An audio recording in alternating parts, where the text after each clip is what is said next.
Good morning, how are you all doing today? Today we're going to be continuing on with part 2 of working on my solo exhibition.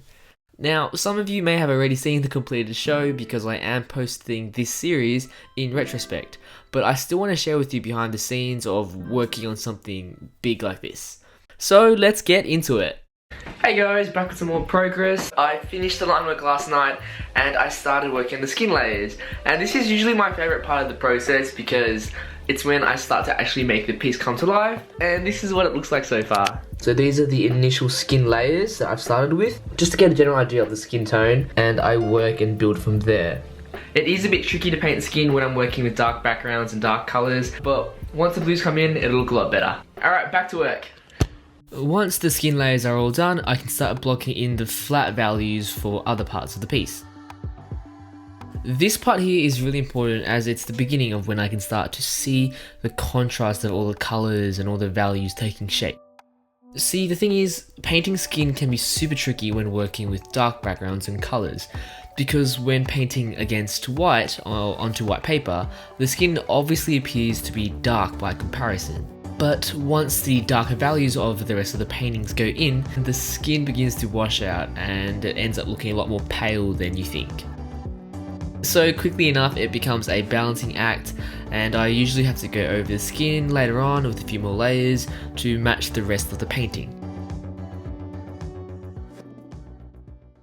A little bit of an update, I did the first layers of the background, all the washes and everything, and it looks pretty good so far. I am having some issues because there's not enough contrast between the background and the robes. The colours are starting to look similar to each other. So these are only the base layers so far. It is a bit hard, like it takes forever to dry because there's so many layers, so much water going on. I have to wait for this layer to dry completely and then I can go over the next layer of blues. So we'll check in with you guys then. I figured that I could solve the contrast problem by keeping the background lighter in value and darkening the blue fabric. Then once I add the white line work, the shapes would be defined even more. So here I am beginning to work on the wave background even further, starting to add the white of the sea foam to define the shape of the waves. This was actually the first time I'd ever used this effect, and that was kind of risky doing it on a piece this important, and I'm just very thankful that it all worked out. Okay, so I just finished painting up the fabric, the robe and all that. The highlights, the shadows. I tried some new techniques and some new ways of shading and adding highlights. And this is what it looks like so far. The water's almost done. I have to add a few more layers. I still have to add some white details to the fabric. And I've also got to add the white ink part, so some more hair strands. And then I can start adding the gold, and that's going to be the most exciting and fun part because that's when the painting will be all finished.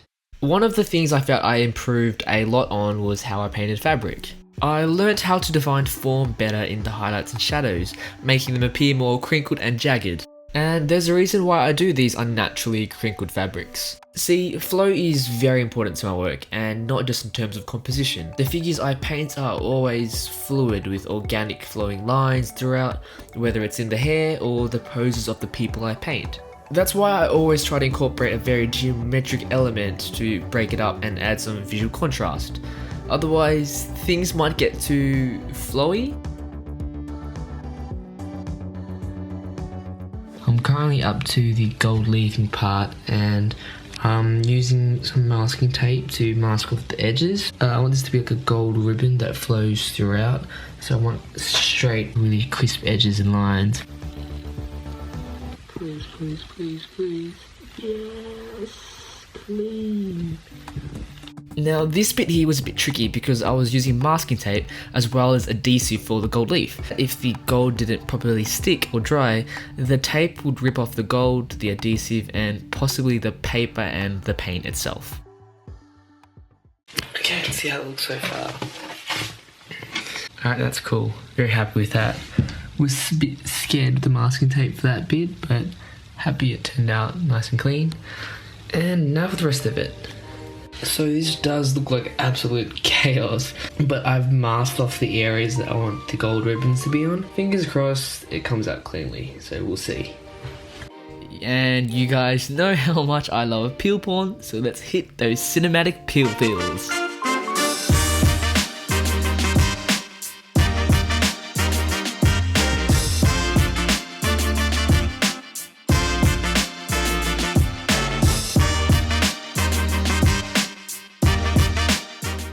with all the gold details done, all there was left was some small details to fix up, and that was the first piece finished.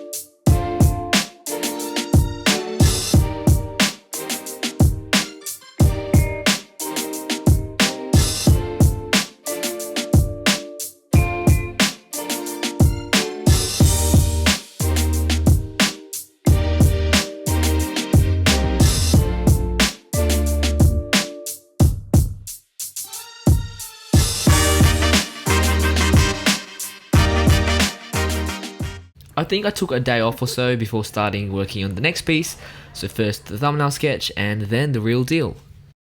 Alright, so I've finished up the line work. Yeah, I'm ready to start painting. Gonna start with the skin first and then hopefully the background. Got my colour sketch there for referencing. Ready to rock and roll. Here I'm just putting down the base skin layers, and I thought I should probably explain why this video is so jumpy and full of clips with me giving you guys updates and progress instead of time lapses of the actual painting process. It's because of workflow. When I work on super important pieces like for exhibitions, I need to be 100%. Because when I am filming my painting process in the form of time lapses, I always have to consciously think about the camera angles, whether the battery's dying, whether the memory card's full or how long it's been filming, and whether I'm blocking the camera at all with my body. So as much as I would love to share, the entire process for big pieces like these, I really just can't, and I'm really sorry about that. This is the finished first layer for the skin.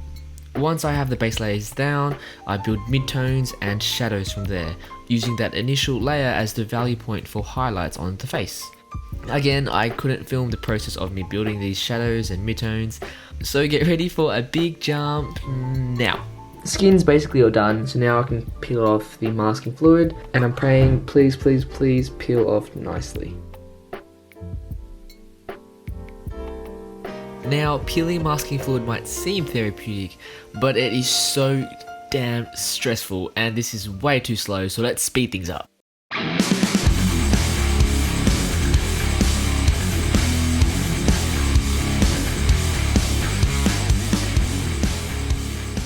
So it's now early morning. I've been painting all night. I know this is a massive jump from what it was before to this. I ended up doing the background. Having a bit of trouble. The lily pads are washing a bit into the background too much. So there's not enough contrast. I'm thinking maybe just adding more darker layers. But the kois are looking awesome. I've got to add some details for the scales and the fins. But we'll see how it goes. I'm kind of tired.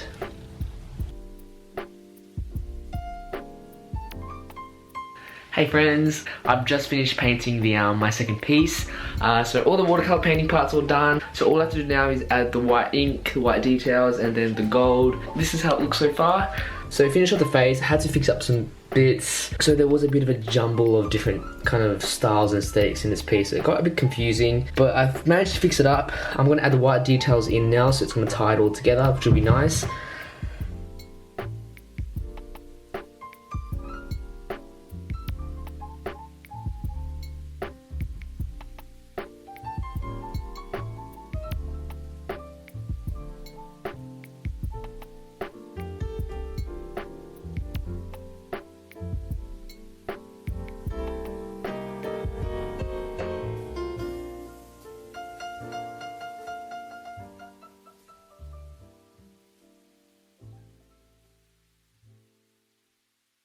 So one thing I've noticed in the past few months is that as my techniques have been improving, I try to control too much of the paint. The flow, the way it blends, the colours, the bleeds. I feel like I'm starting to shift away from the whole entire purpose and aesthetic of watercolour. And that's the whole happy accident aspect of it. All the splatters, or the bleed, or the blooms.